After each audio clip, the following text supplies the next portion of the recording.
Hold up, hold up, hold up. It's that boy G Planz. Don't give a damn. He cooler than a fan. Walking real tall. Some say he's a man. Yeah, I want to address this too. You said in an interview you did with the Black Wealth. Black Wealth Renaissance. Yes. They're my guys. You did an interview. You said debt. You said that debt is not a bad thing. It's not.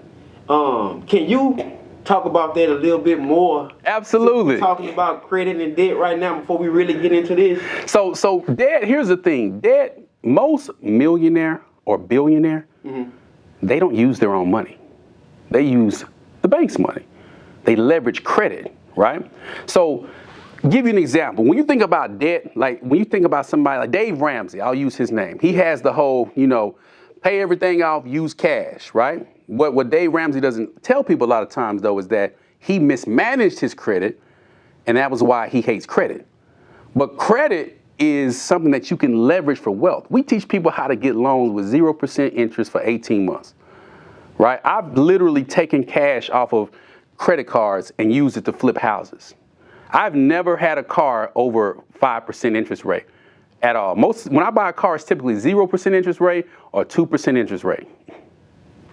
The first car I bought I never forget, I was 19 years old, walked into a Chevy dealership, drove out with a brand new Impala. How much was it? That car was, at the time, I'm dating myself, back in 2003, that car was $27,000 MSRP. That was a lot back then. Okay? I never forget, I walked in, I had on basketball shorts, a t-shirt, nobody spoke to me. This older dude came up to me and said, "How can I help you?" I said, "I'm trying to get a car." He said, "Let me show you this one." We took it for a test drive. He came back, ran my credit. He pulled every salesperson up and said, none of y'all spoke to him when he walked in, and he got better credit than everybody who done came in here today. I had a 790 credit score at 19. I had a 3% interest rate at 19. This is during 2003 time. You see what I'm saying? That's wealth. Right? So now I'm saving that money that I would normally pay in interest. I can put that on something else. Does that make sense? That makes a lot of sense. But see, nobody teaches us that. And it's not hard. It's really simple. Do you know when you go apply for a job, they check your credit? Never knew that. The way that they discriminate against people now is through their credit score. So instead of saying, "I don't want to hire you because you black," or "I don't want to hire you because you Latino or Latina," or "I don't want to hire you because you this or that," they'll say you got bad credit. And we can't trust you to manage our assets, and we can't get you bonded because you got bad credit. I worked at the bank. I was a manager over a special project at the bank. We did loss mitigation, where that's the last step that you get to before your house gets taken. That was another reason I left the banking industry altogether, because I said, I can't do this no more, right? Yeah. I don't want to be a part of the process of, taking people's houses. I want to be in the process of making sure that people can have a place to stay and have good credit. So I would go through and we would hire people, and somebody would make it to the final interview, do an amazing job, be the best candidate, have all the experience. I would submit them to HR. 15 days, 20 days later, the new hire class would start and they wouldn't be there. I'm like, they was the best candidate. What happened? I called my HR person. "Hey, where is such and such?" "Bad credit." Wow. "Bad credit? What you mean? We can't bond them." Bad credit. How you gonna be managing the bank's assets and you can't manage your own? But now that's more prevalent. You're seeing a lot of employers running your credit, because now what's happening? People working from home, they got to send you equipment. They got to send you stuff that you're going to be responsible for. Yes, sir. What happens when you quit the job? You think they're going to get that stuff back? Your credit is your credibility. But it's so many scams with credit repair that people don't trust it. That's why that's why I have a free course. I don't charge people for credit repair. I have a whole course on my page. Never pay for credit repair again. Videos, letters for dispute, how to build, how to restore. Because let me tell you something. Talk to her. The average person that's doing credit, they not registered the right way. You can't pull them up through the state comptroller. They're not following the rules that's set in place.